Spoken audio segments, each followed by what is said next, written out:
청춘은 한창 빛나는 젊음을 상징하는 단어지만 나이가 들어도 마음과 행동에서 청춘의 에너지를 유지할 수 있습니다. 오늘은 전문가들이 말하는 나이가 들어도 불꽃처럼 활기차고 청춘처럼 살아갈 수 있는 5가지 방법을 여러분들과 나눠보고자 합니다. 첫 번째, 뒤를 돌아보지 말고 앞만 보고 가라. 가슴 아픈 과거, 하지 못했던 일, 실패에 대한 후회와 미련은 누구에게나 있을 것입니다. 그러나 과거에 발목 잡혀 현재를 허비하지 마세요. 예전에 한 TV 프로그램에서 모든 세대가 공통적으로 가장 많이 후회하는 일이 공부 좀 할 걸이었다는 설문 결과가 있었습니다. 후회는 누구에게나 있지만 그것을 극복하고 앞으로 나아가는 것이 중요합니다. 과거에 갇혀 사는 삶은 우울증으로 이어질 수 있습니다. 우울증은 삶의 모든 에너지를 소진시키고 주변 사람들에게도 걱정을 끼칠 뿐입니다. 과거를 훌훌 털어버리고 오늘을 충만하게 살아가세요. 오늘 하루를 잘 살아가는 것이야말로 불꽃 튀는 청춘의 시작입니다. 두 번째, 어린아이의 눈동자처럼 호기심을 유지하라. 호기심은 우리를 청춘처럼 살게 하는 중요한 요소입니다. 새로운 것을 배우고 경험하며 도전하세요. 학습과 성장은 나이에 관계없이 우리의 삶에 활력을 불어넣습니다. 최근 많은 분들이 언어, 악기, 예술 등 다양한 분야에서 새로운 도전을 하고 있습니다. 이처럼 새로운 배움을 통해 자신을 발전시키고 기다려지는 내일을 만들어 가세요. 호기심을 유지하면 시간도 천천히 흐르는 것처럼 느껴집니다. 매일매일 새로움을 채우는 습관을 통해 삶의 질을 높이고 활기를 되찾으세요. 세 번째, 단정하게 차려입어라. 옷차림은 단순히 외모를 가꾸는 것을 넘어 자신감을 높이고 타인과의 관계에서도 긍정적인 인상을 남깁니다. 단정한 옷차림은 자신을 존중하는 태도를 보여줍니다. 또한 깨끗하고 깔끔하게 차려입는 것은 자기 관리를 의미하며 건강한 마음가짐을 유지하는 데도 도움이 됩니다. 비싼 옷이 필요하지 않습니다. 옷의 가격보다는 자신에게 어울리는 스타일과 깔끔한 상태를 유지하는 것이 중요합니다. 작은 변화로도 삶의 큰 변화를 가져올 수 있습니다. 네 번째, 인문학적 소양을 높여라. 책을 읽고 글을 쓰며 생각을 정리하는 습관은 우리를 더욱 원숙하고 지혜로운 사람으로 만들어줍니다. 글을 읽는다는 것은 단순히 눈으로 활자를 따라가는 것이 아니라 글쓴이의 생각과 마음을 이해하고 문맥과 행간을 읽어내는 것을 의미합니다. 인문학적 소양은 대화를 풍부하게 하고 타인과의 소통에서 더 깊은 이해를 가능하게 합니다. 매일 조금씩이라도 글을 읽고 짧게나마 글을 써보세요. 이를 통해 감성과 사고력을 키우고 풍요로운 삶을 만들어갈 수 있습니다. 다섯 번째, 뒷모습을 아름답게 가꾸어라. 우리의 뒷모습은 건강과 생활 습관을 반영합니다. 건강한 체중을 유지하고 운동을 통해 몸의 탄력을 높이며 올바른 자세를 유지하세요. 균형 잡힌 식단과 금연, 스트레스 관리, 유산소 운동과 근력 운동은 단순히 외모뿐만 아니라 전반적인 건강을 향상시킵니다. 건강한 뒷모습은 자신감을 불어넣고 더 나아가 주변 사람들에게 긍정적인 에너지를 전달합니다. 자신의 뒷모습을 사진으로 확인하며 스스로 변화의 필요성을 느껴보세요. 작은 변화에서 시작해 큰 결과를 만들어 가세요. 오늘 말씀드린 5가지 방법은 나이와 상관없이 누구나 실천할 수 있는 내용들입니다. 중요한 것은 지속적으로 노력하고 자신을 사랑하며 삶의 작은 부분에서부터 변화를 만들어가는 것입니다. 불꽃 튀는 청춘은 나이로 결정되는 것이 아니라 우리의 마음과 태도에 달려 있습니다. 오늘 영상을 보신 모든 분들이 불꽃 튀는 청춘으로 살아가시길 진심으로 바라겠습니다. 나이가 들면서 깜빡깜빡하는 일이 잦아지고 이러다 치매가 오는 건 아닌지 걱정될 때가 있습니다. 문제는 그런 걱정이 걱정으로만 끝난다는 점이죠. 그러다 잊을만 하면 다시 걱정하고 또다시 잊어버립니다. 그러나 치매가 걱정된다면 걱정만 할 것이 아니라 보다 적극적으로 뇌를 젊게 유지하는 활동을 해야 합니다. 오늘은 뇌 전문가가 강조하는 나이 80에도 20대의 뇌를 유지하며 치매 걱정을 덜 수 있는 5가지 비결에 대해 이야기 나누어 보겠습니다. 젊게 살고 싶다면 뇌부터 젊어야 합니다. 진부하고 다 아실 수도 있다고 그냥 넘기지 마시고 영상을 끝까지 본 후에 한번 실천해 보셨으면 좋겠습니다. 첫 번째, 악기를 배우자. 악기를 연주하면 뇌의 신경세포 집단인 해마가 활성화되고 좌뇌와 우뇌 간의 신경 연결이 촉진됩니다. 덕분에 뇌가 더욱 활발히 작동하며 문제 해결 능력도 향상됩니다. 이는 어린 시절 악기를 배울 때뿐만 아니라 나이가 들어서도 동일하게 적용됩니다. 재능이 없다는 핑계는 필요 없습니다. 악기 연주는 반복적인 연습으로 이루어지며 재능은 높은 수준에 도달했을 때 이야기입니다. 지금 당장 마음에 드는 악기를 하나 골라 배워보세요. 하루 10분, 20분의 연습만으로도 뇌에 큰 변화를 가져올 수 있습니다. 악기를 배우면서 작은 곡이라도 완성하게 되면 그 성취감이 뇌를 더 활성화시킵니다. 더불어 음악은 감정을 안정시키고 스트레스를 줄이는 데도 탁월한 효과를 발휘합니다. 두 번째, 책을 읽자. 책을 읽는 것은 뇌를 젊게 유지하는 데 매우 효과적입니다. 뇌신경과학자들에 따르면 글을 읽으며 새로운 정보를 받아들이는 과정에서 뇌의 신경회로가 성장하고 강화된다고 합니다. 단순히 글자를 읽는 것만으로도 뇌의 기능이 활성화됩니다. 책의 두께나 난이도에 얽매일 필요는 없습니다. 짧은 소설, 에세이, 심지어 잡지 한 권도 괜찮습니다. 중요한 것은 꾸준히 읽고 생각하고 문맥을 이해하며 뇌를 사용하는 것입니다. 이를 통해 기억력과 사고력이 향상되고 더 많은 신경회로가 만들어져 뇌가 더욱 젊어집니다. 또한 책을 읽은 후에는 내용을 간단히 메모하거나 정리하는 습관을 들이세요. 글을 쓰는 행위는 뇌의 활동을 더욱 자극하고 기억력을 강화하는 데 도움이 됩니다. 세 번째, 운동을 하자. 운동은 몸뿐만 아니라 뇌에도 놀라운 영향을 미칩니다. 규칙적으로 운동하면 혈액순환이 원활해져 뇌로 가는 산소와 영양소 공급이 증가합니다. 이를 통해 뇌 기능이 개선되고 기억력과 집중력이 향상됩니다. 운동은 몰아서 하는 것보다 규칙적으로 하는 것이 중요합니다. 하루에 7,000보에서 10,000보를 걷는 유산소 운동과 함께 근력 운동도 병행하세요. 이는 신체 건강뿐만 아니라 뇌 건강에도 큰 도움이 됩니다. 여기에 더해 가벼운 스트레칭이나 요가를 추가하는 것도 좋습니다.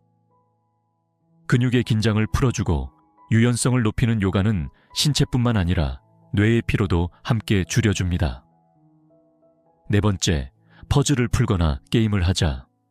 퍼즐, 스도쿠, 가로세로 낱말 맞추기, 그림 찾기 같은 활동은 뇌를 자극하는 데 탁월합니다.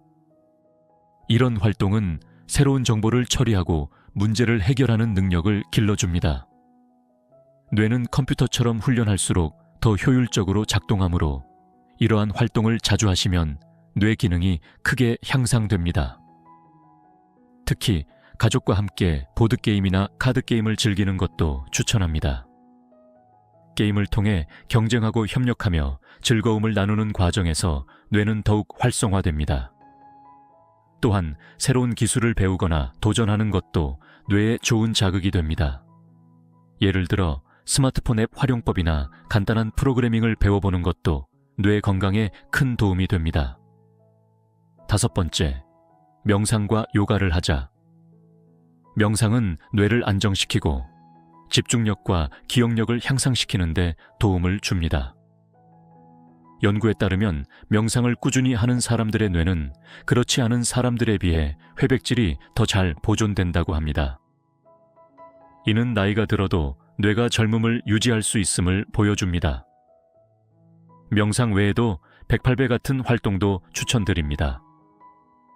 108배는 혈액순환을 개선하고 집중력을 높이며 동시에 마음을 차분하게 가라앉혀줍니다. 당뇨와 고혈압 개선에도 효과적이라는 사례도 있습니다. 유튜브에서 관련 영상을 찾아 함께 따라 해보세요. 명상과 함께 아로마 테라피나 깊은 호흡법을 병행하면 뇌의 스트레스를 더욱 효과적으로 해소할 수 있습니다. 운동을 통해 몸을 젊게 유지하는 분들이 계시듯 뇌 역시 정성을 들여 관리하면 20대처럼 젊게 유지할 수 있습니다. 오늘 말씀드린 5가지 방법 중 한 가지만이라도 실천해 보시면 어렵지 않은 활동들로 뇌를 건강하고 활기차게 유지할 수 있습니다. 오늘 영상을 보신 모든 분들이 20대처럼 살아가시길 진심으로 바라겠습니다. 세상이 변하고 있습니다. 1인 가구가 지속적으로 늘어나 전체 가구 수의 3분의 1을 차지하고 있습니다. 이런 추세는 앞으로도 계속될 전망입니다. 1인 가구가 늘어나면서 이제 나이 들어 혼자 산다고 말해도 예전처럼 불쌍하다거나 외롭겠다, 혹은 박복하다는 생각보다는 편해 보이고 자유로울 것 같다는 반응이 늘어나고 있습니다. 한편 사람들과 어울려 살아야 한다는 전통적인 가치관은 여전히 존재하며 나이가 들수록 자식의 보살핌을 받으며 사는 것이 행복한 인생이라 여겨졌던 시대도 있었습니다. 하지만 지금은 혼자 살다 죽는 것이 더 행복하다는 이야기가 나올 정도로 변화가 있습니다. 나이 들어 혼자 살면 안 된다고 주장하는 사람도 있지만 현재의 추세로 볼 때 1인 가구는 하나의 대세로 자리 잡고 있습니다. 오히려 나이 들어 가장 불행한 사람은 혼자 사는 사람이 아니라 마음이 맞지 않는 사람과 어쩔 수 없이 같이 사는 사람이라는 견해가 더 설득력 있게 받아들여지고 있습니다. 부부가 함께 사는 것이 좋다는 말도 부부간의 친밀감이 유지되고 서로의 다른 가치관을 존중하며 집안일이 한 사람에게만 치우치지 않을 때에만 해당됩니다. 반대로 노부부가 늘 함께 붙어 있지만 친밀감이 떨어지고 대화도 적으며 상대방의 말을 툴툴대며 받아친다면 오히려 혼자 사는 것이 나을 수 있습니다. 한 사람이 소파에 누워있고 집안일은 다른 한 사람이 도맡는 상황이라면 이런 부부 생활은 혼자 사는 것보다 더 불행할 것입니다.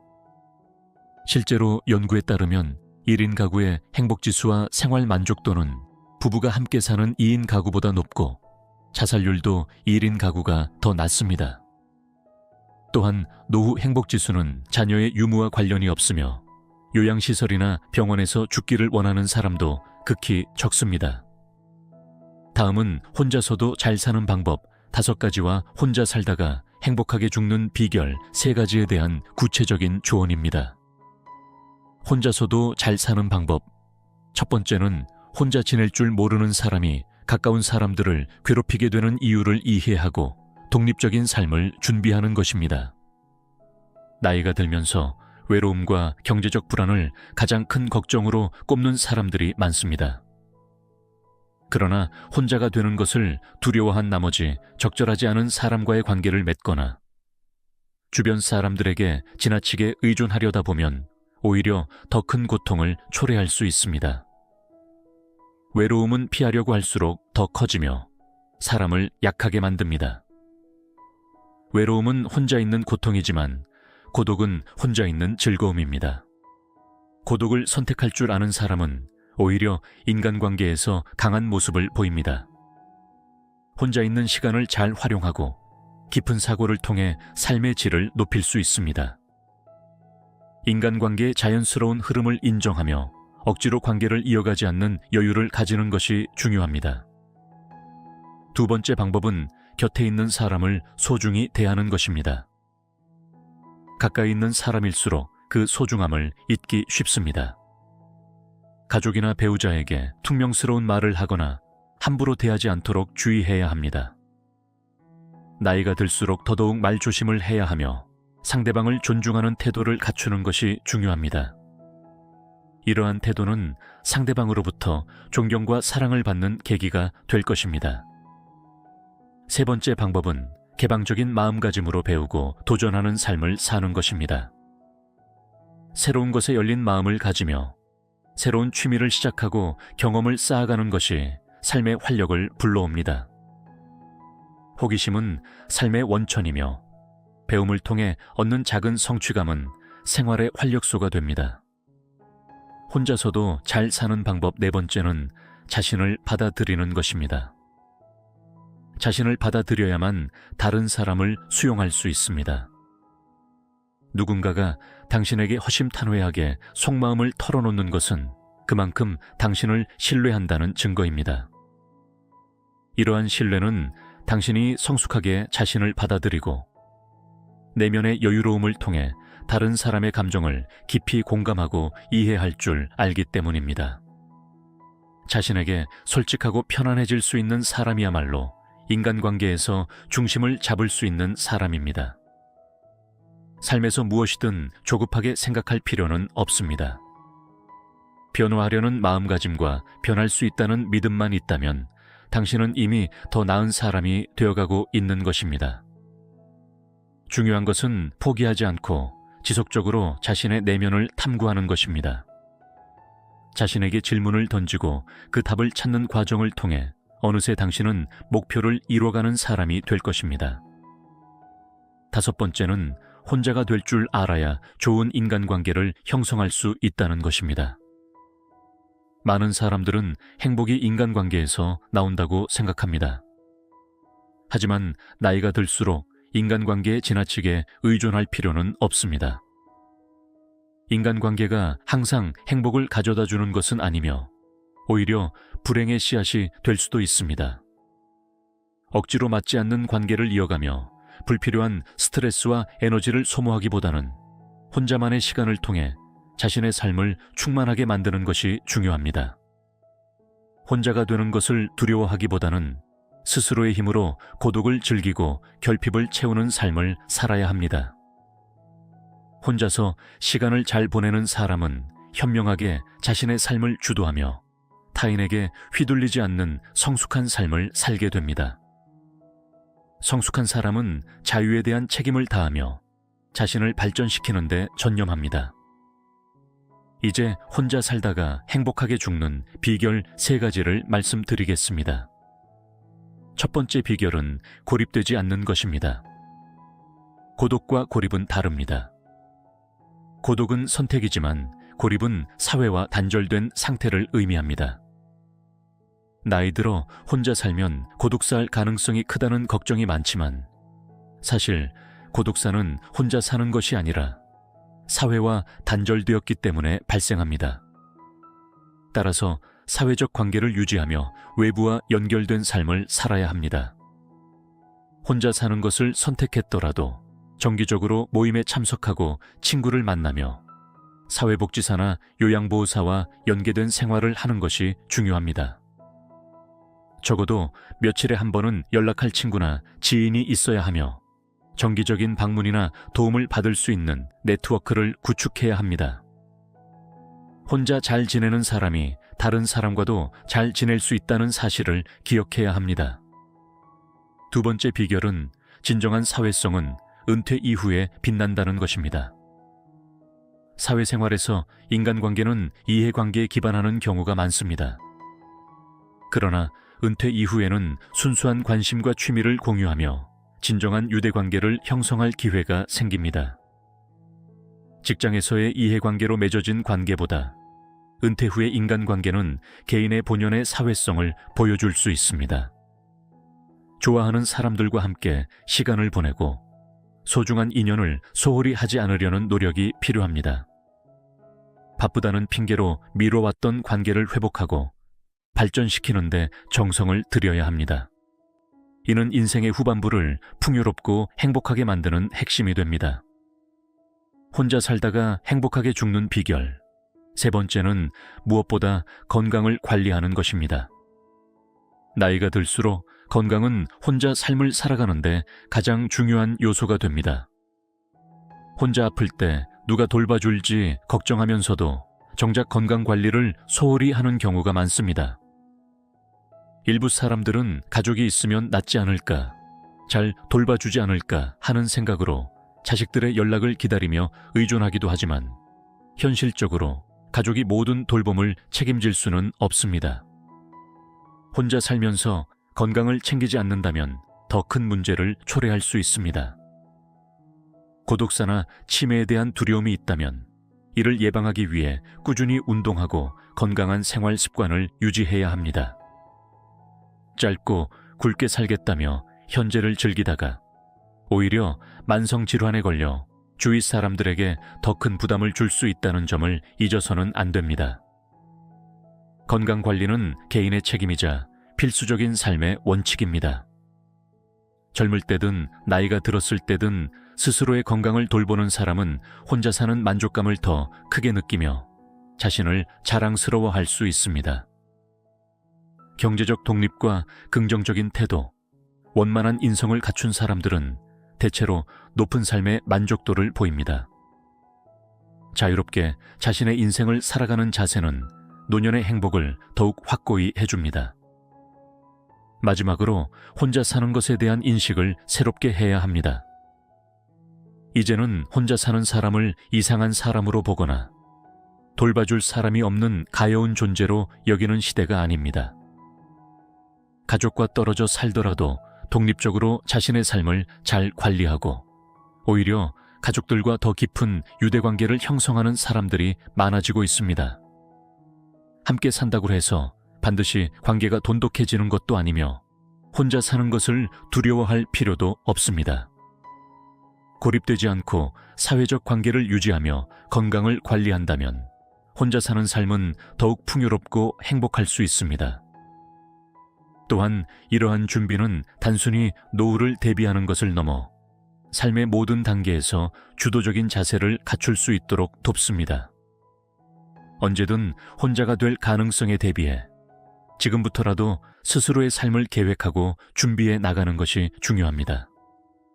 오늘 영상을 보신 모든 분들이 항상 행복하고 건강하시길 진심으로 바라겠습니다. 언젠가 우리는 우리가 헌신해온 것들이 진정으로 중요하지 않았다는 사실을 깨닫게 될 수 있다. 사랑하는 사람들과 더 많은 시간을 보내지 않았다는 점이 후회스러울 수 있다. 노년에 후회하지 않을 삶을 사는 것은 아마 인생 최고의 난제 중 하나일 것이다. 많은 사람들이 그들의 삶을 즐겁지 않은 일들을 하며 진정으로 가치 있다고 생각하는 일은 소홀히 하며 보낸다. 그러다 노년이 되어서 후회하게 된다. 삶의 끝자락이 되어서야 뒤를 돌아보며 그렇게 행동하지 않은 점에 후회하게 된다. 이것은 우리 생각보다 더 일반적이다. 많은 사람들이 종종 더 많은 시간을 가족과 보내지 않으며 일을 너무 많이 하거나 인생을 더 즐기기 위해 시간을 보내지 않은 점에 후회를 한다. 나이가 들면 비로소 지혜를 얻고 인생에서 중요한 것들이 가족, 사랑, 건강 및 행복이라는 것을 느끼기 시작한다. 오늘은 99%의 60대 이상이 후회하는 것들에 대해서 이야기해 보려고 한다. 첫 번째, 진정한 자신이 될 용기가 없는 것. 이것은 노년에 후회하게 될 일 중 하나이다. 가족과 사회에 대한 기대치를 충족시키기 위해 애쓰고 스스로 원하는 일을 하지 않으면 나중에 후회할 수 있다.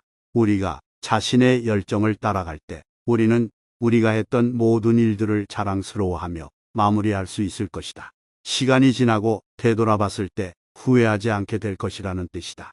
두 번째, 위험을 감수하며 열정을 따라가는 대신 만족스럽지 않은 직장에 머무르는 것. 이 후회는 1번과 관련되어 있지만 더 구체적으로 말하면 우리 삶의 큰 부분을 보내기로 선택한 장소와 관련이 있다. 우리는 대개 직장에서 매주 40시간 정도를 소모한다. 그리고 아마도 매년 2주 정도는 휴가를 받아 떠난다. 만약 원하지 않는 일을 하는데 대부분의 시간을 보내는 것은 스스로를 속이는 셈이다. 본인이 현재 세상에 대해 가진 이미지를 버리고 진정으로 우리 스스로가 원하는 것과 할 수 있는 것들에 대해 생각해 보자. 출근하는 길이 설레는 것보다 더 좋은 것은 없을 것이다. 세 번째, 가족과 충분한 시간을 보내지 않은 것. 가족은 인생에서 가장 중요한 것 중 하나임이 분명하지만 왜 그렇게 늘 당연한 존재로 여기는 걸까? 야근을 하지 않고 퇴근에 가족과 함께 저녁을 먹거나 부모님이나 형제, 자매에게 전화를 해보자. 주말에 가족을 방문하거나 너무 멀리 살고 있는 경우에는 카카오톡을 통해 대화를 나눠보자. 이것은 가족과 더 많은 시간을 보낼 수 있는 몇 가지 방법에 불과하다. 연락할 수 있는 방법은 다양하다. 이따가 하려고 했지만 결코 오지 않는 시간이 될 수 있음을 명심하자.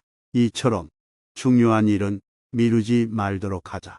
네 번째, 진실된 감정을 표현하지 않는 것. 우리가 어떻게 느끼는지에 대해 표현하지 않으면 미래에 후회하게 될 것이다. 나이가 들수록 습관은 고치기 어렵다. 감정을 표현하는 것도 예외가 아니다. 우리가 어떻게 느끼고 사랑하는 사람들에게 그들이 본인에게 얼마나 중요한지 표현해보자. 가까운 사람들에게 우리가 얼마나 그들을 신경 쓰는지에 대해 이야기해보자. 우리 스스로 기분이 좋아지는 경험을 하게 될 것이다. 더 빨리 할 걸 하고 후회하기 전에 표현해보자. 다섯 번째, 오랜 친구와 연락하지 않는 것. 이것은 특히 다른 도시 심지어는 다른 국가에서 살거나 일을 할 때 어려울 수 있다. 시간이 지나면서 우리의 삶이 달라질 수 있기 때문이다. 나중에 만날 수 있겠지 하고 생각하며 그냥 일상을 보낼 수도 있다. 하지만 계속 미루다 보면 결국 후회만 남게 될 수 있다. 저녁이나 커피를 마실 수도 있고 멀리 떨어져 있다면 페이스북 등에서 안부를 물을 수도 있다. 여섯 번째, 일을 무리하게 하는 것. 나이가 들면서 모든 사람들이 이것에 대해 후회를 한다. 많은 시간을 아무것도 하지 않으며 보내는 것은 좋은 생각이 아니다. 시간을 내 우리를 행복하게 해주는 일을 하는 게 좋다. 간단한 포옹, 발가락 사이에 모래의 감각을 느끼거나 심지어는 관심이 있는 과목의 수업을 듣는 것이 사무실에 앉아 야근을 하거나 소파에 앉아 TV를 보는 것보다 더 낫다. 일곱 번째, 여행을 하지 않거나 휴가를 가지 않는 것. 사실 자유롭게 시간을 보내는 방법은 다양하다. 쓰지 않은 휴가를 쓰거나 회사에서 미리미리 일을 끝내고 집에서는 일을 하지 않는 방법도 도움된다. 어떤 일을 해야 할 시간을 정해두고 그 시간을 지키기 위해 노력해보자. 우리의 일이 우리의 욕구를 존중해 주지 않는다면 시간을 보다 더 잘 관리할 수 있는 새로운 직업을 찾기 시작해야 한다. 우리가 노년이 되었을 때 후회하게 될 일들에 대해 생각해보자. 죽음의 순간이 올 때까지 머뭇거리지 말자. 오늘 이 영상을 보시는 모든 분들이 하루하루 행복한 하루를 사시길 바라겠습니다. 마음이란 참 이상한 것입니다. 젊었을 때는 미래가 불확실해도 두렵지 않았습니다. 오히려 그 불확실함이 설렘으로 다가왔죠. 하지만 나이가 들수록 같은 불확실함이 불안으로 다가옵니다. 특히 밤 시간이면 더욱 그렇습니다. 낮에는 괜찮다가도 밤이 되면 여러 가지 걱정들이 물밀듯이 밀려옵니다. 앞으로 건강은 어떻게 될까? 자녀들은 잘 살고 있을까? 혼자 남게 되면 어떡하지? 이런 생각들이 끊임없이 이어지면서 잠을 설치는 날들이 많아집니다. 특히 최근에는 의료기술의 발달로 수명은 길어졌지만 그만큼 불안한 시간도 길어진 것 같습니다. 하지만 신경과학자들의 연구에 따르면 노년기의 불안은 젊은 시절의 불안과는 전혀 다른 메커니즘으로 작동한다고 합니다. 젊은 시절의 불안이 주로 편도체의 과잉 활성화로 인한 것이라면 노년기의 불안은 전두엽의 조절 기능 저하와 더 관련이 있다는 것이죠. 이는 매우 중요한 의미입니다. 왜냐하면 전두엽의 기능은 우리가 의식적으로 훈련하고 개선할 수 있기 때문입니다. 다시 말해, 노년기의 불안은 우리가 적절한 방법으로 접근한다면 충분히 다스릴 수 있다는 것입니다. 첫 번째 방법은 지금 이 순간의 감각에 집중하는 것입니다. 이는 단순한 명상이나 마음 챙김을 넘어선 과학적 접근법입니다. 불안이 찾아올 때마다 우리의 오감을 의식적으로 사용해 보는 겁니다. 예를 들어 아침에 차를 마실 때 그 향기와 온기를 충분히 느껴보는 것이죠. 차가 입안에서 퍼지는 맛, 따뜻한 찻잔을 감싸쥔 손바닥의 촉감, 차에서 피어오르는 하얀 김의 모습까지. 이렇게 현재의 감각에 집중하는 순간 우리의 뇌는 미래에 대한 불안이나 걱정에서 잠시 벗어나게 됩니다. 이는 마치 컴퓨터의 강제 종료 버튼과 같은 역할을 합니다. 끊임없이 돌아가던 걱정의 프로그램을 잠시 멈추고 새로운 프로그램을 시작하는 것이죠. 두 번째 방법은 불안을 기록하는 것입니다. 하지만 일반적인 일기와는 조금 다릅니다. 매일 밤 잠들기 전 그날 느낀 불안을 최대한 구체적으로 적는 겁니다. 그리고 그 불안이 실제로 실현될 확률을 백분율로 표시해 보는 것이죠. 처음에는 대부분의 불안이 90% 이상의 높은 확률로 느껴지게 됩니다. 하지만 한 달 뒤 그 기록을 다시 펼쳐본다면 놀랍게도 우리가 걱정했던 일들의 대부분은 실제로 일어나지 않았다는 것을 발견하게 될 것입니다. 이러한 불안 검증 과정은 우리의 불안이 얼마나 과장되어 있는지를 객관적으로 보여주는 훌륭한 도구가 됩니다. 세 번째 방법은 창조적 걱정입니다. 이는 단순히 걱정을 피하거나 무시하는 것이 아니라 오히려 적극적으로 활용하는 방법입니다. 예를 들어 건강에 대한 불안이 찾아올 때마다 그 에너지를 새로운 건강 습관을 만드는 데 사용하는 것입니다. 앞으로 건강이 나빠지면 어쩌지? 라는 막연한 불안에 사로잡히는 대신 오늘은 어떤 운동을 해볼까? 라는 구체적인 계획으로 전환하는 것이죠. 이는 마치 바람을 거스르지 않고 돛을 조정하여 방향을 바꾸는 요트와 같습니다. 불안이라는 바람을 피하거나 막으려 하지 말고 오히려 그 힘을 이용하여 우리가 원하는 방향으로 나아가는 것입니다. 실제로 많은 노년층 분들이 이러한 방식으로 불안을 새로운 취미나 학습의 동력으로 전환하는 데 성공했다고 합니다. 네 번째 방법은 시간의 재구성입니다. 우리는 종종 시간을 직선적으로 생각합니다. 젊음에서 노년으로 가는 길을 하나의 직선으로 보는 것이죠. 하지만 시간은 실제로 그렇게 단순하지 않습니다. 오히려 시간은 강물과 같아서 때로는 빠르게, 때로는 천천히 흐르며 때로는 다른 지류와 만나기도 합니다. 예를 들어 손주와 함께 있는 시간은 마치 과거의 자녀 양육 시간과 현재가 만나는 순간입니다.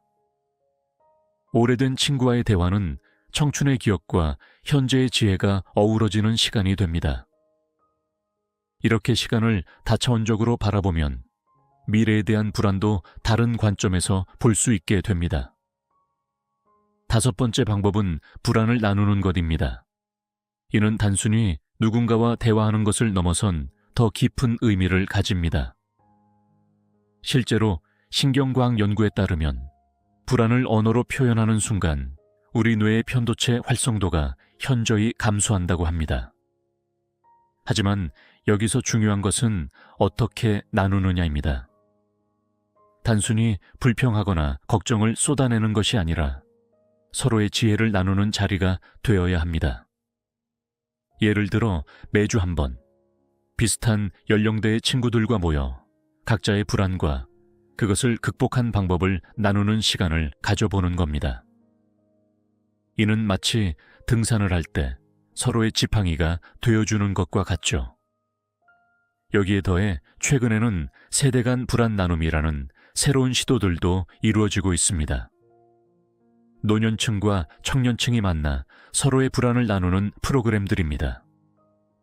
놀랍게도 이런 만남을 통해 양쪽 모두가 위로를 받는다고 합니다. 노년층은 젊은 세대의 에너지를 통해 활력을 얻고, 젊은 세대는 인생의 선배들의 지혜를 통해 용기를 얻는 것입니다. 이제 우리는 한 걸음 더 나아가 불안을 다스리는 것을 넘어 그것을 삶의 지혜로 승화시키는 방법에 대해 이야기해 보아야 합니다. 불안이란 것이 꼭 나쁜 것만은 아니기 때문입니다. 적절한 불안은 오히려 우리를 더 현명하게 만들어주는 스승이 될 수 있습니다. 예를 들어 건강에 대한 불안은 우리를 더 건강한 생활 습관으로 이끌 수 있습니다. 경제적 불안은 더 현명한 재정 관리를 가능하게 합니다. 관계에 대한 불안은 우리로 하여금 소중한 사람들에게 더 많은 관심과 사랑을 표현하게 만듭니다. 중요한 것은 이러한 불안을 대하는 우리의 태도입니다. 불안을 피하려 하거나 억누르려 하기보다는 그것을 인정하고 받아들이면서 지혜롭게 다루는 법을 배워야 합니다. 마치 거센 파도를 만난 뱃사람이 파도와 싸우기보다는 그것을 이용하여 앞으로 나아가는 것처럼 말입니다. 불안의 시간대라는 것이 있습니다.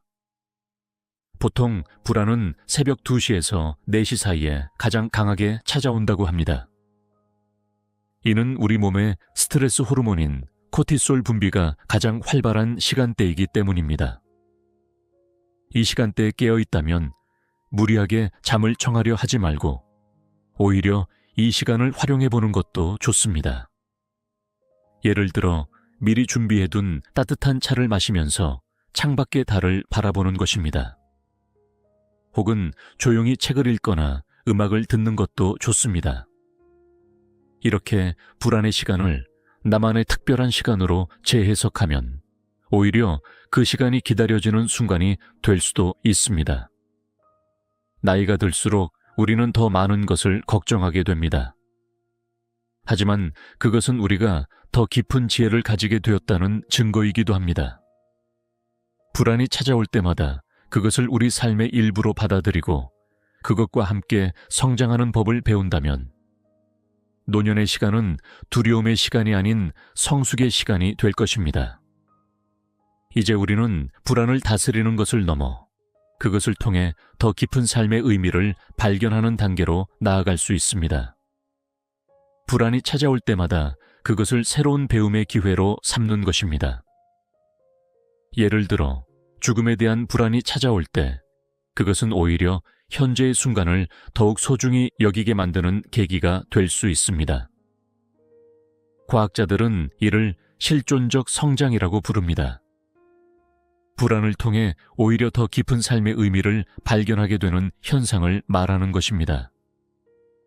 마치 어둠이 있어야 빛을 더 잘 볼 수 있는 것처럼 불안이 있어야 삶의 진정한 가치를 더 깊이 이해할 수 있는 것인지도 모릅니다. 이러한 관점에서 보면 노년기의 불안은 오히려 축복일 수 있습니다. 그것은 우리로 하여금 더 깊이 생각하게 하고 더 진실되게 살아가게 만드는 동력이 되기 때문입니다. 중요한 것은 이러한 불안을 어떻게 바라보고 활용하느냐입니다. 이 글을 읽으시는 모든 분들께 말씀드리고 싶습니다. 불안한 마음이 찾아올 때마다 그것을 피하거나 부정하지 마시고 오히려 그것이 우리에게 전하는 메시지에 귀 기울여 보시는 겁니다. 때로는 그 불안이 우리에게 가장 필요한 변화를 알려주는 나침반이 될 수 있을 것입니다. 마지막으로 불안은 결코 나약함의 표시가 아닙니다. 오히려 그것은 우리가 살아있음의 증거이며 더 나은 삶을 향한 열망의 표현일 것입니다. 이제 우리는 그 불안과 함께 걸어가면서 그것을 통해 더 지혜롭고 평화로운 삶의 길을 발견할 수 있기를 희망합니다. 오늘 영상을 보신 모든 분들의 노후가 평화롭고 행복하시길 진심으로 바라겠습니다. 우리는 종종 착각합니다.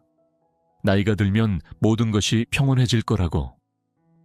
자녀들은 독립해서 잘 살고 있고 직장에서의 스트레스도 더 이상 없으니 편안한 노후를 보낼 수 있을 거라고 생각합니다. 하지만 현실은 많이 다릅니다.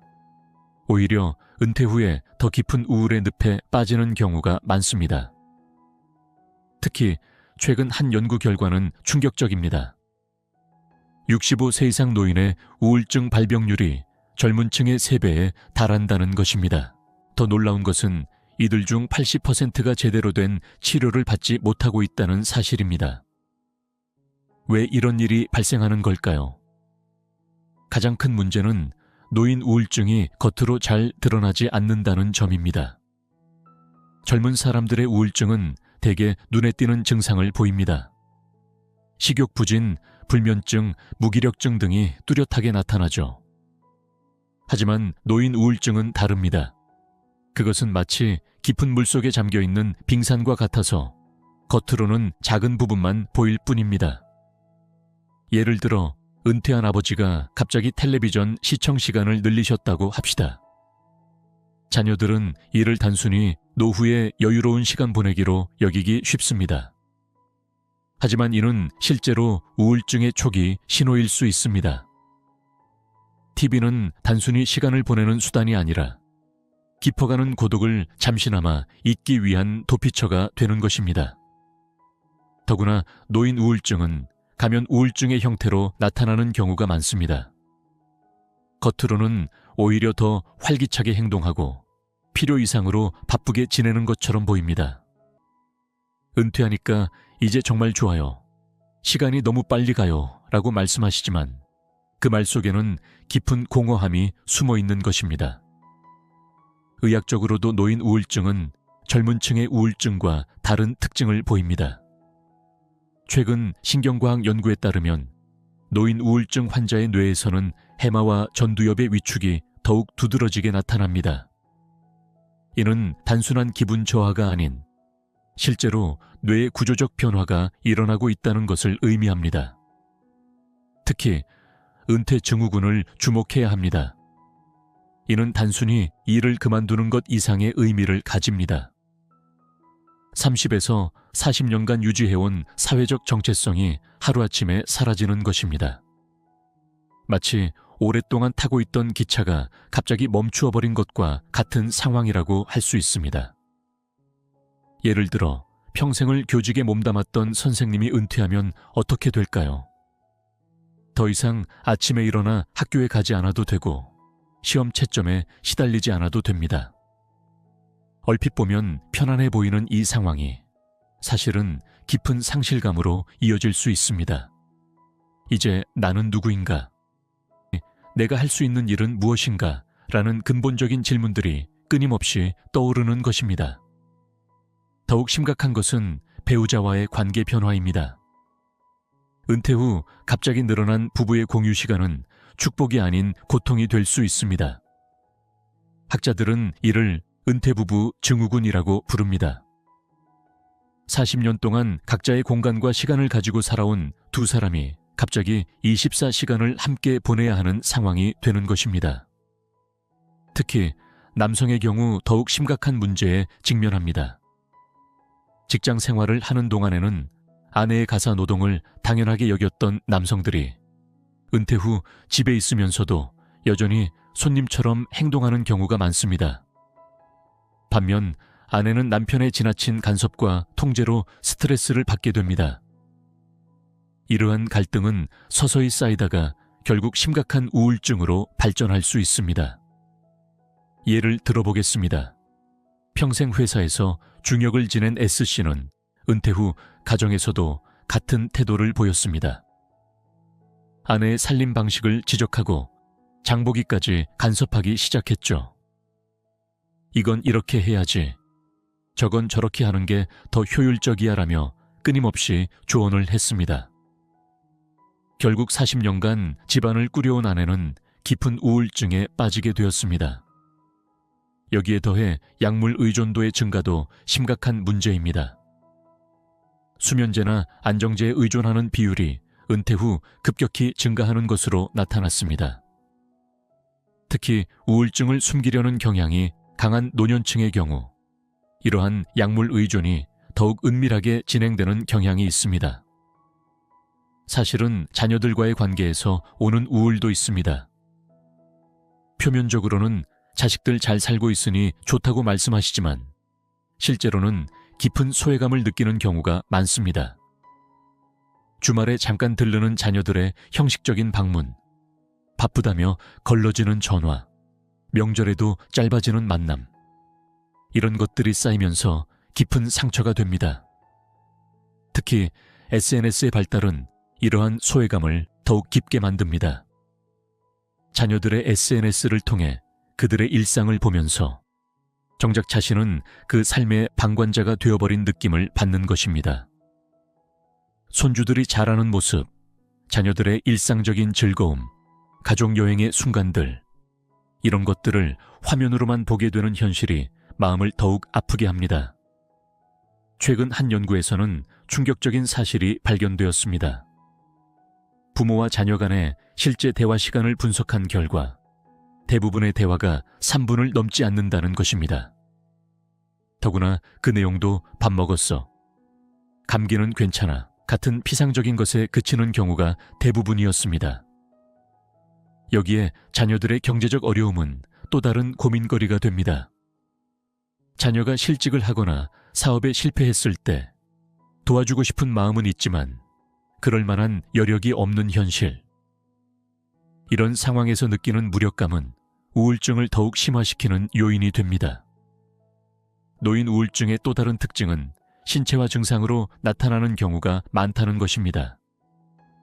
머리가 아프다, 허리가 아프다, 소화가 안 된다 등의 신체 증상을 호소하시는 경우가 많습니다.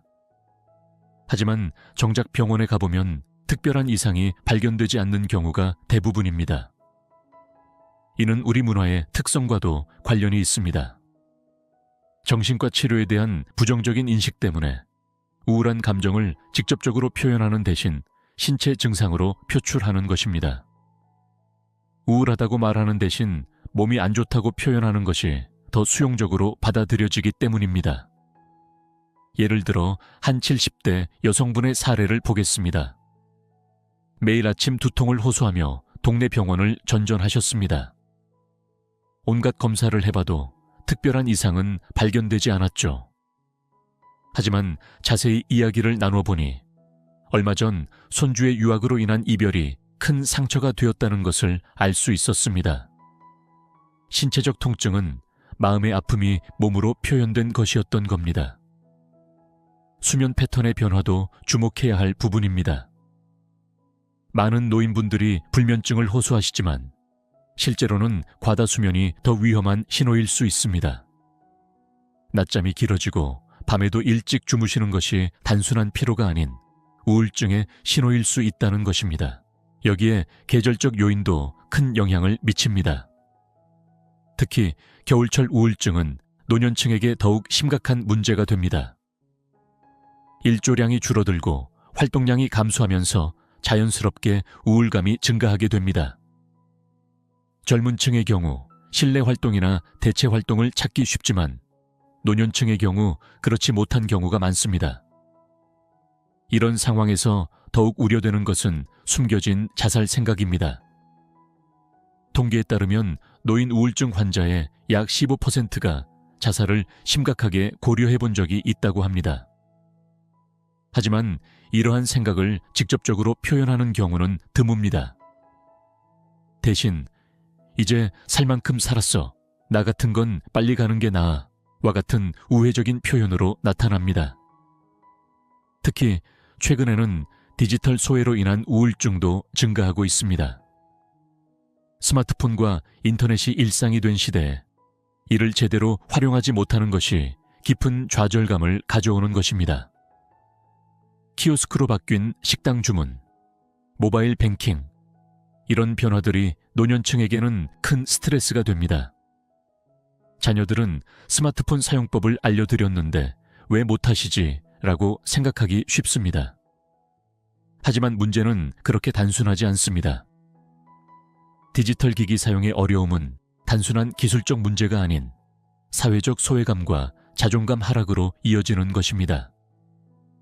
노인 우울증을 치료하고 예방하기 위해서는 금기를 깨는 것이 중요합니다. 우리 사회는 노인 우울증에 대해 너무나 많은 금기를 만들어 왔습니다. 나이 들면 다 그런 거야. 힘들어도 참아야지. 우울하다고 하면 자식들 걱정시키는 거야. 등의 생각들이 치료의 큰 장벽이 되어 왔습니다. 특히 정신과 치료에 대한 편견은 심각한 수준입니다. 정신과에 가면 이상한 사람 취급받는다. 약을 먹기 시작하면 끊을 수 없다는 등의 잘못된 인식이 여전히 강하게 남아 있습니다. 하지만 현대의학에서 우울증 치료는 당뇨나 고혈압 치료와 다르지 않습니다. 적절한 약물 치료와 상담을 통해 충분히 회복될 수 있는 질환인 것입니다. 여기서 주목해야 할 것은 예방적 중재취의 중요성입니다. 은퇴를 앞둔 시점부터 미리 준비하는 것이 필요합니다. 예를 들어 은퇴 2, 3년 전부터 새로운 취미를 개발하거나 사회활동을 시작하는 것입니다. 갑작스러운 변화가 아닌 점진적인 전환을 통해 충격을 최소화하는 것이죠. 또한 세대 간 소통에 새로운 방식을 찾는 것도 중요합니다. 예를 들어 손주들에게 옛날 이야기를 들려주는 구술 역사가가 되어보는 것입니다. 이는 단순한 대화를 넘어서 세대를 이어주는 문화적 가교 역할을 할 수 있습니다. 가족들의 역할도 매우 중요합니다. 특히 자녀들이 부모님의 우울증을 조기에 발견하고 대처하는 것이 핵심입니다. 이를 위해서는 다음과 같은 변화들에 주목해야 합니다. 첫째, 식습관의 변화입니다. 평소 잘 드시던 음식을 거부하거나 반대로 과식을 하시는 경우가 있습니다. 특히 단 음식에 대한 선호도가 갑자기 높아지는 것은 우울증의 전형적인 신호일 수 있습니다. 우울증 환자의 뇌에서는 세로토닌 분비가 감소하는데 단 음식을 통해 이를 보충하려는 무의식적인 시도가 일어나는 것입니다. 둘째, 옷차림의 변화입니다. 평소 단정하게 옷을 입으시던 분이 갑자기 옷차림에 무관심해지거나 반대로 지나치게 화려한 옷을 선호하게 되는 것도 주의 깊게 봐야 할 신호입니다. 이는 자아 존중감의 변화를 나타내는 중요한 지표가 될 수 있습니다. 셋째, 물건 정리에 대한 태도 변화입니다. 평소 깔끔하던 분이 갑자기 물건을 쌓아두기 시작하거나 반대로 지나치게 정리에 집착하는 모습을 보이는 것도 우울증의 신호일 수 있습니다. 이는 통제감의 상실 또는 과도한 통제 욕구의 표현일 수 있습니다. 자녀들이 할 수 있는 구체적인 도움에 대해 이야기해 보겠습니다. 많은 자녀들이 부모님께 어떻게 도움을 드려야 할지 모르겠다고 합니다. 하지만 실제로 필요한 것은 거창한 해결책이 아닌 작지만 일관된 관심과 지지입니다. 예를 들어 매일 정해진 시간에 전화를 드리는 것입니다. 통화 시간이 길지 않더라도 매일 같은 시간에 이루어지는 대화는 부모님의 하루 일과에 중요한 기둥이 됩니다. 이때 중요한 것은 경청입니다. 단순히 내내하며 듣는 것이 아니라 부모님의 이야기에 진심으로 관심을 가지고 반응하는 것이 필요합니다. 주말 방문도 새로운 방식으로 접근할 필요가 있습니다. 단순히 들렀다 가는 것이 아니라 함께 할 수 있는 활동을 계획하는 것입니다. 예를 들어 함께 요리를 하거나 가까운 공원을 산책하거나 옛날 사진을 정리하는 등의 활동을 함께 하는 것입니다. 이런 공동활동은 자연스러운 대화를 이끌어내고 유대감을 강화하는 데 도움이 됩니다. 또한 부모님께 새로운 역할을 부여하는 것도 중요합니다. 예를 들어 손주들의 숙제를 봐주시게 하거나 가족 행사에 사회자 역할을 맡기는 것입니다. 이는 단순한 역할 부여를 넘어서 가족 내에서의 존재 가치를 재확인하는 기회가 될 수 있습니다. 이러한 과정에서 디지털 연결도 새롭게 접근할 필요가 있습니다. 많은 자녀들이 부모님께 스마트폰 사용법을 가르치려고 시도하지만 대부분 실패로 끝납니다. 여기서 중요한 것은 기술 자체가 아니라 그 기술이 가져다주는 연결감입니다. 예를 들어 손주들과 화상통화를 하는 것은 단순한 기술 사용을 넘어서는 의미가 있습니다. 손주의 일상을 실시간으로 공유하고 감정적인 교류를 나눌 수 있는 소중한 기회가 되는 것입니다. 이때 중요한 것은 자녀들이 충분한 인내심을 가지고 반복적으로 설명하고 도와주는 것입니다. 노인 우울증의 치료에 있어 신체 활동의 중요성도 강조되어야 합니다. 하지만 여기서 주의할 점은 무리한 운동이나 강제적인 활동은 오히려 역효과를 낼 수 있다는 것입니다. 대신 가벼운 산책, 스트레칭, 요가와 같은 부드러운 활동부터 시작하는 것이 좋습니다. 특히 그룹 활동이 효과적입니다. 혼자 하는 운동보다는 비슷한 연령대의 사람들과 함께하는 활동이 더 지속적이고 효과적입니다. 이는 단순한 운동을 넘어서 사회적 관계를 형성하고 유지하는 기회가 되기 때문입니다. 식습관의 개선도 매우 중요한 부분입니다. 노인 우울증과 영양 섭취는 밀접한 관련이 있습니다. 특히 오메가3 지방산, 비타민 D, 마그네슘 등의 영양소가 부족하면 우울증 증상이 악화될 수 있다는 연구 결과들이 있습니다. 하지만 여기서 중요한 것은 함께 먹는 식사입니다. 아무리 영양가 있는 식사라도 혼자 먹는 밥은 우울감을 심화시킬 수 있습니다. 반면 가족이나 친구들과 함께하는 식사는 그 자체로 치료적 효과를 가집니다. 대화하며 먹는 식사는 단순한 영양 섭취를 넘어서는 사회적, 정서적 의미를 가지게 됩니다. 취미 활동에 있어서도 새로운 접근이 필요합니다. 단순히 시간을 보내기 위한 활동이 아니라 성취감과 자부심을 느낄 수 있는 활동을 찾는 것이 중요합니다. 예를 들어 원예 활동은 단순한 취미를 넘어서 생명을 키우는 보람을 주고 그 과정에서 자연스러운 책임감과 성취감을 얻을 수 있습니다.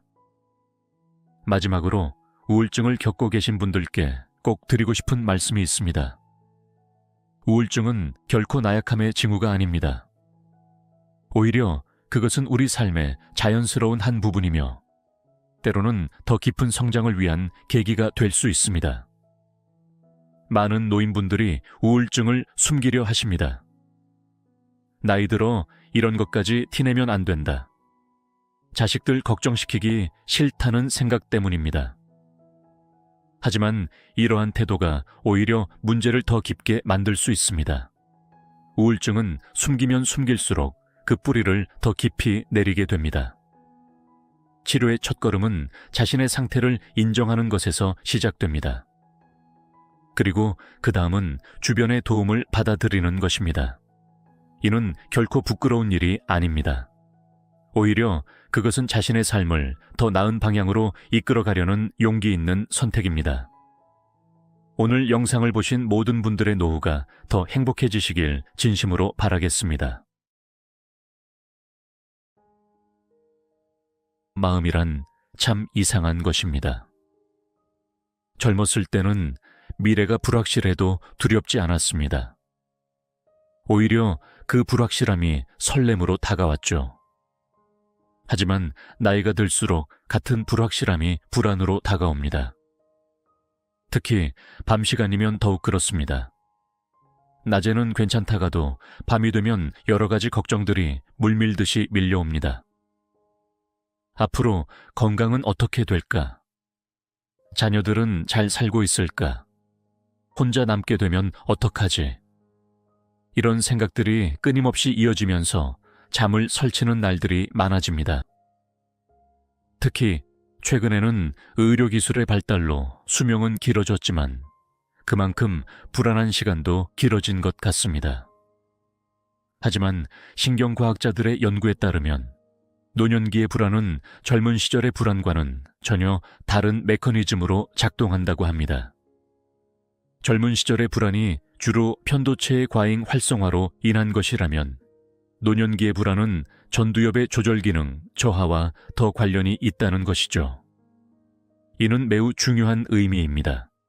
왜냐하면 전두엽의 기능은 우리가 의식적으로 훈련하고 개선할 수 있기 때문입니다. 다시 말해, 노년기의 불안은 우리가 적절한 방법으로 접근한다면 충분히 다스릴 수 있다는 것입니다.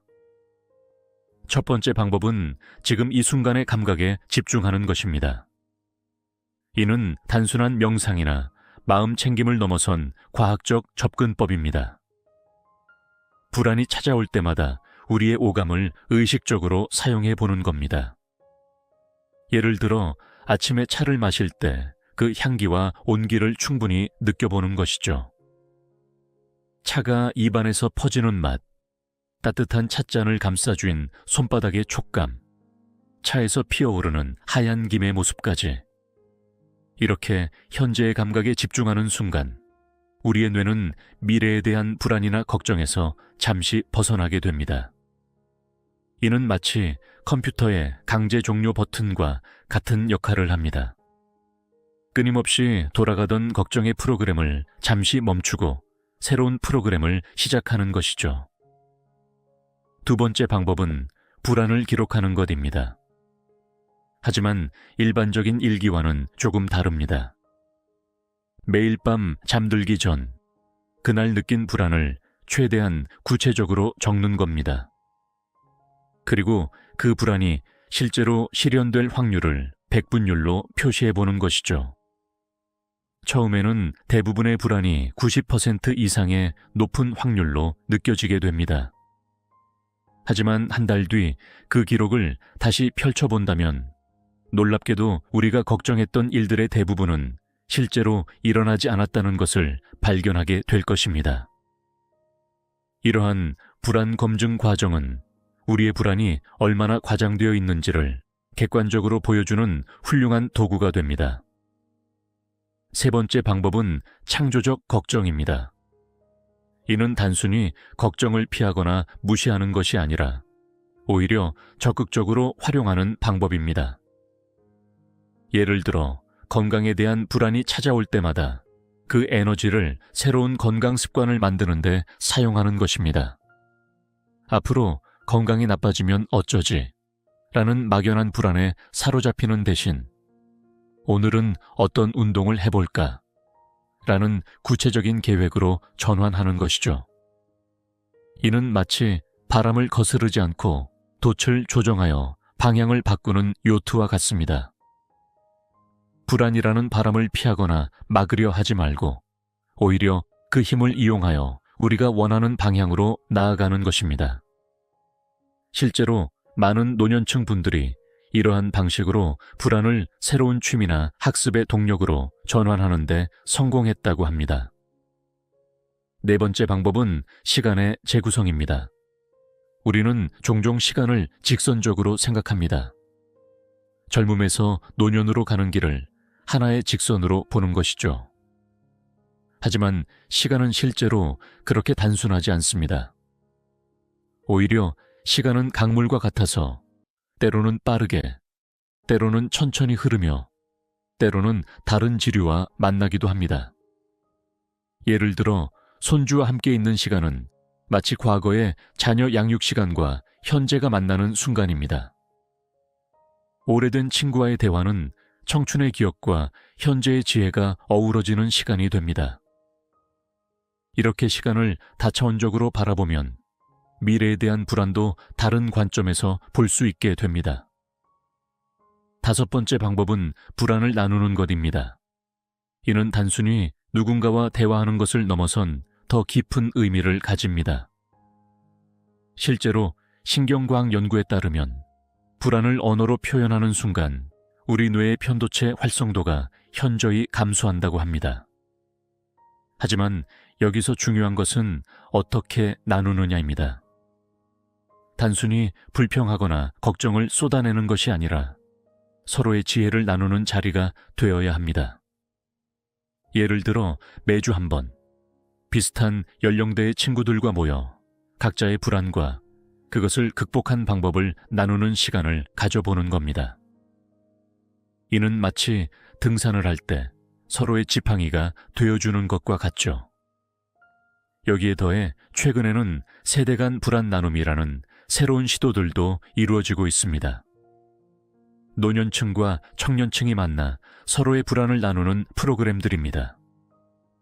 놀랍게도 이런 만남을 통해 양쪽 모두가 위로를 받는다고 합니다. 노년층은 젊은 세대의 에너지를 통해 활력을 얻고, 젊은 세대는 인생의 선배들의 지혜를 통해 용기를 얻는 것입니다. 이제 우리는 한 걸음 더 나아가 불안을 다스리는 것을 넘어 그것을 삶의 지혜로 승화시키는 방법에 대해 이야기해 보아야 합니다. 불안이란 것이 꼭 나쁜 것만은 아니기 때문입니다. 적절한 불안은 오히려 우리를 더 현명하게 만들어주는 스승이 될 수 있습니다. 예를 들어 건강에 대한 불안은 우리를 더 건강한 생활 습관으로 이끌 수 있습니다. 경제적 불안은 더 현명한 재정 관리를 가능하게 합니다.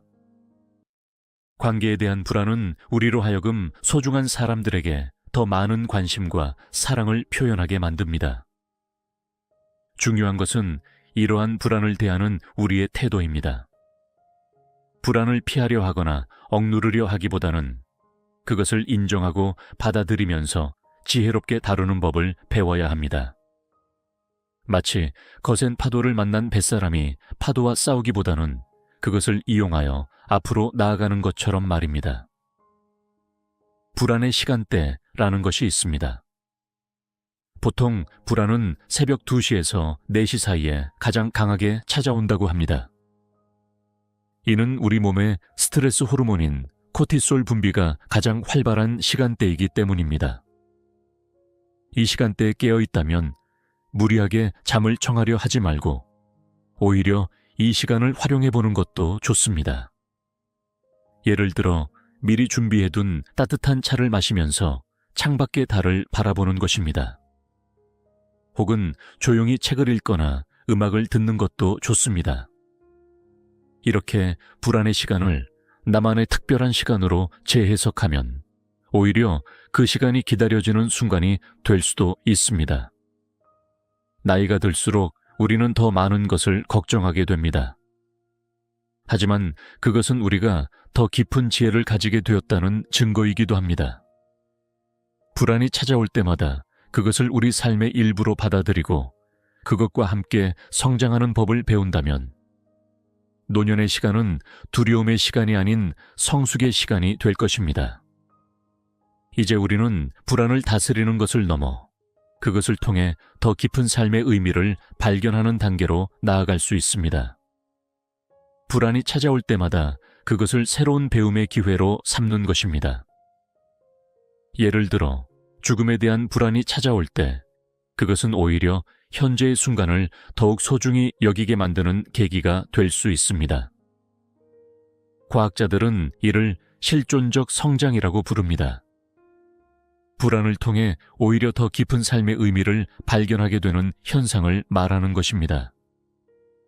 마치 어둠이 있어야 빛을 더 잘 볼 수 있는 것처럼 불안이 있어야 삶의 진정한 가치를 더 깊이 이해할 수 있는 것인지도 모릅니다.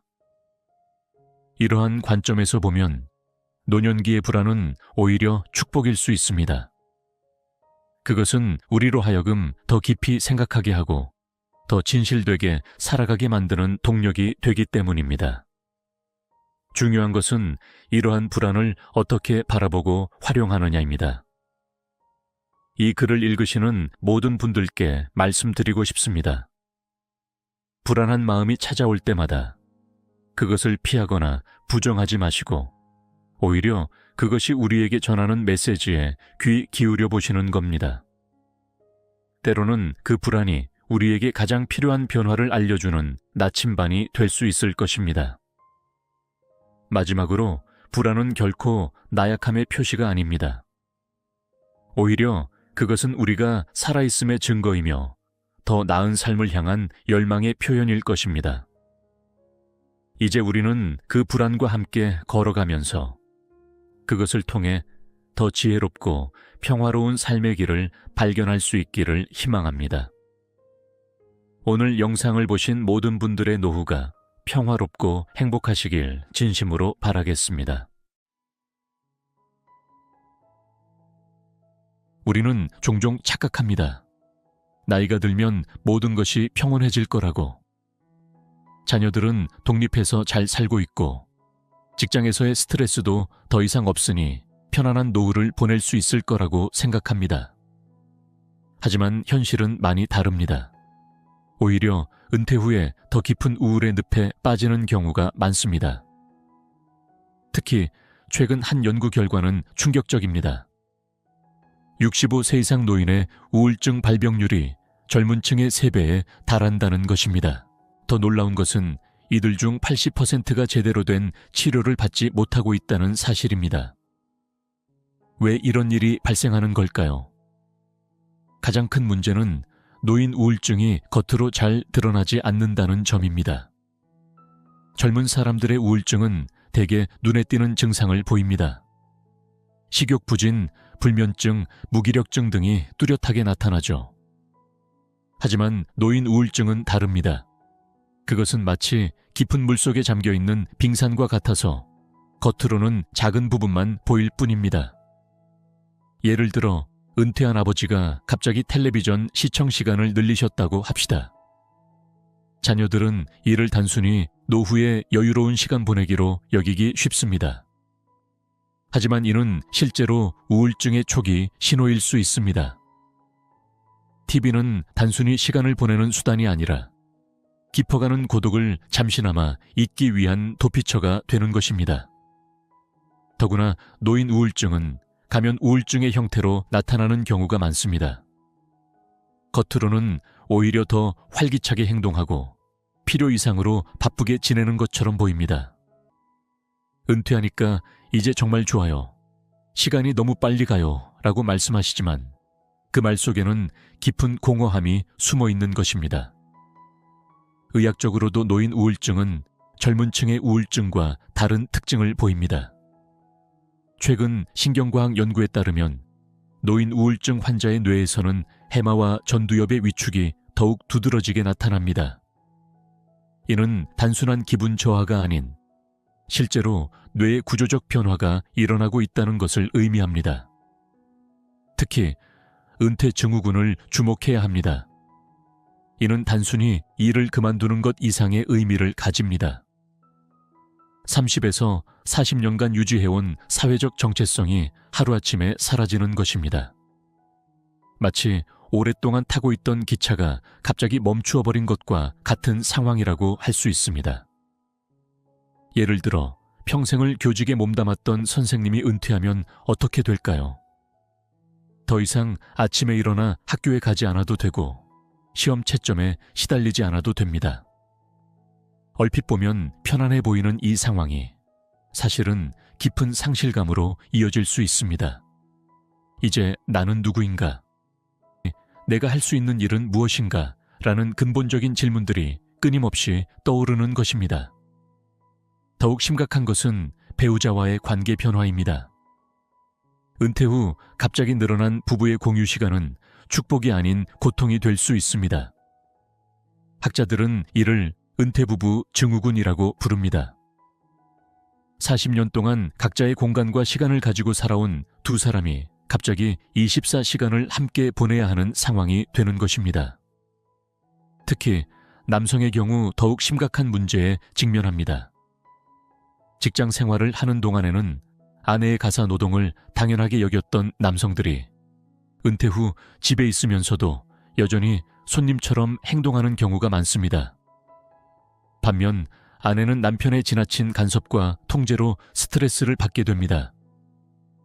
이러한 갈등은 서서히 쌓이다가 결국 심각한 우울증으로 발전할 수 있습니다. 예를 들어보겠습니다. 평생 회사에서 중역을 지낸 S씨는 은퇴 후 가정에서도 같은 태도를 보였습니다.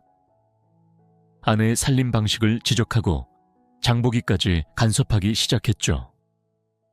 이건 이렇게 해야지, 저건 저렇게 하는 게 더 효율적이야 라며 끊임없이 조언을 했습니다. 결국 40년간 집안을 꾸려온 아내는 깊은 우울증에 빠지게 되었습니다. 여기에 더해 약물 의존도의 증가도 심각한 문제입니다. 수면제나 안정제에 의존하는 비율이 은퇴 후 급격히 증가하는 것으로 나타났습니다. 특히 우울증을 숨기려는 경향이 강한 노년층의 경우 이러한 약물 의존이 더욱 은밀하게 진행되는 경향이 있습니다. 사실은 자녀들과의 관계에서 오는 우울도 있습니다.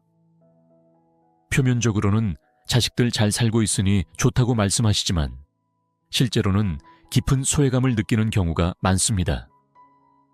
주말에 잠깐 들르는 자녀들의 형식적인 방문, 바쁘다며 걸러지는 전화, 명절에도 짧아지는 만남, 이런 것들이 쌓이면서 깊은 상처가 됩니다. 특히 SNS의 발달은 이러한 소외감을 더욱 깊게 만듭니다. 자녀들의 SNS를 통해 그들의 일상을 보면서 정작 자신은 그 삶의 방관자가 되어버린 느낌을 받는 것입니다.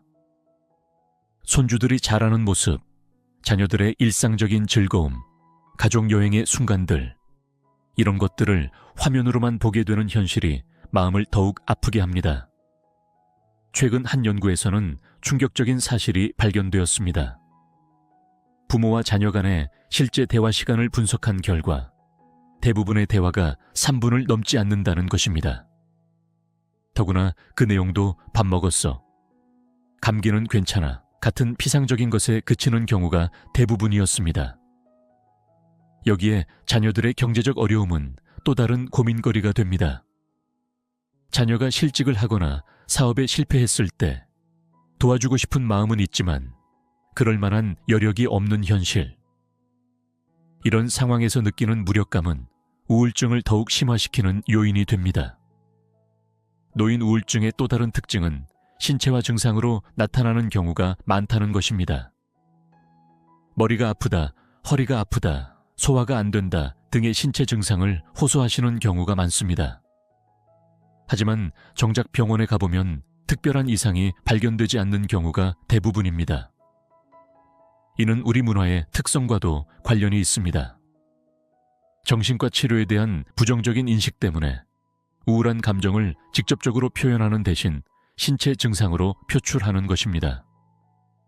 우울하다고 말하는 대신 몸이 안 좋다고 표현하는 것이 더 수용적으로 받아들여지기 때문입니다. 예를 들어 한 70대 여성분의 사례를 보겠습니다. 매일 아침 두통을 호소하며 동네 병원을 전전하셨습니다. 온갖 검사를 해봐도 특별한 이상은 발견되지 않았죠.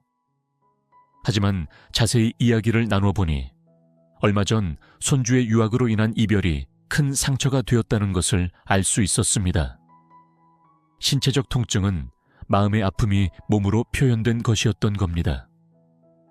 수면 패턴의 변화도 주목해야 할 부분입니다. 많은 노인분들이 불면증을 호소하시지만 실제로는 과다수면이 더 위험한 신호일 수 있습니다.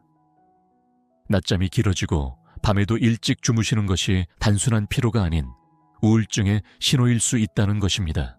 여기에 계절적 요인도 큰 영향을 미칩니다.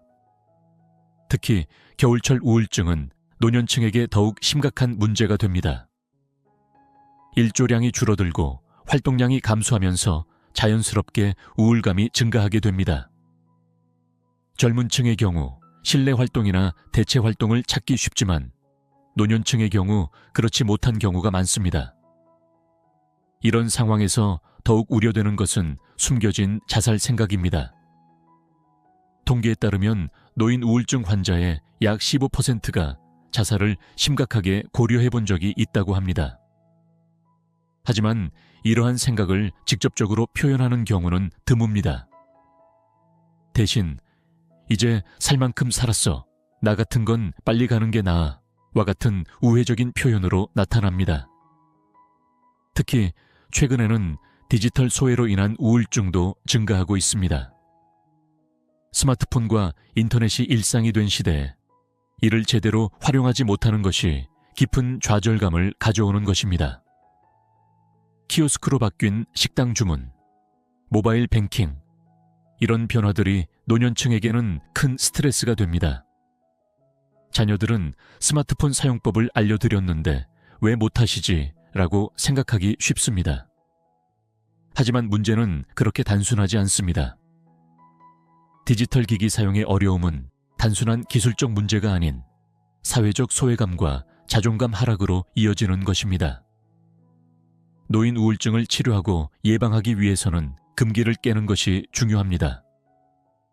우리 사회는 노인 우울증에 대해 너무나 많은 금기를 만들어 왔습니다. 나이 들면 다 그런 거야. 힘들어도 참아야지. 우울하다고 하면 자식들 걱정시키는 거야. 등의 생각들이 치료의 큰 장벽이 되어 왔습니다. 특히 정신과 치료에 대한 편견은 심각한 수준입니다. 정신과에 가면 이상한 사람 취급받는다. 약을 먹기 시작하면 끊을 수 없다는 등의 잘못된 인식이 여전히 강하게 남아 있습니다. 하지만 현대의학에서 우울증 치료는 당뇨나 고혈압 치료와 다르지 않습니다. 적절한 약물 치료와 상담을 통해 충분히 회복될 수 있는 질환인 것입니다. 여기서 주목해야 할 것은 예방적 중재취의 중요성입니다. 은퇴를 앞둔 시점부터 미리 준비하는 것이 필요합니다. 예를 들어 은퇴 2, 3년 전부터 새로운 취미를 개발하거나 사회활동을 시작하는 것입니다. 갑작스러운 변화가 아닌 점진적인 전환을 통해 충격을 최소화하는 것이죠. 또한 세대 간 소통에 새로운 방식을 찾는 것도 중요합니다. 예를 들어 손주들에게 옛날 이야기를 들려주는 구술 역사가가 되어보는 것입니다. 이는 단순한 대화를 넘어서 세대를 이어주는 문화적 가교 역할을 할 수 있습니다. 가족들의 역할도 매우 중요합니다. 특히 자녀들이 부모님의 우울증을 조기에 발견하고 대처하는 것이 핵심입니다. 이를 위해서는 다음과 같은 변화들에 주목해야 합니다. 첫째, 식습관의 변화입니다. 평소 잘 드시던 음식을 거부하거나 반대로 과식을 하시는 경우가 있습니다. 특히 단 음식에 대한 선호도가 갑자기 높아지는 것은 우울증의 전형적인 신호일 수 있습니다. 우울증 환자의 뇌에서는 세로토닌 분비가 감소하는데 단 음식을 통해 이를 보충하려는 무의식적인 시도가 일어나는 것입니다. 둘째, 옷차림의 변화입니다.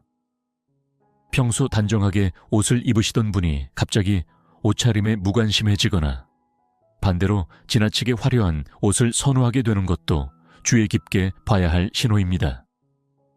이는 자아 존중감의 변화를 나타내는 중요한 지표가 될 수 있습니다.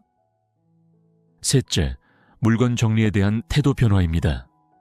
평소 깔끔하던 분이 갑자기 물건을 쌓아두기 시작하거나 반대로 지나치게 정리에 집착하는 모습을 보이는 것도 우울증의 신호일 수 있습니다. 이는 통제감의 상실 또는 과도한 통제 욕구의 표현일 수 있습니다. 자녀들이 할 수 있는 구체적인 도움에 대해 이야기해 보겠습니다. 많은 자녀들이 부모님께 어떻게 도움을 드려야 할지 모르겠다고 합니다. 하지만 실제로 필요한 것은 거창한 해결책이 아닌 작지만 일관된 관심과 지지입니다. 예를 들어 매일 정해진 시간에 전화를 드리는 것입니다. 통화 시간이 길지 않더라도 매일 같은 시간에 이루어지는 대화는 부모님의 하루 일과에 중요한 기둥이 됩니다. 이때 중요한 것은 경청입니다.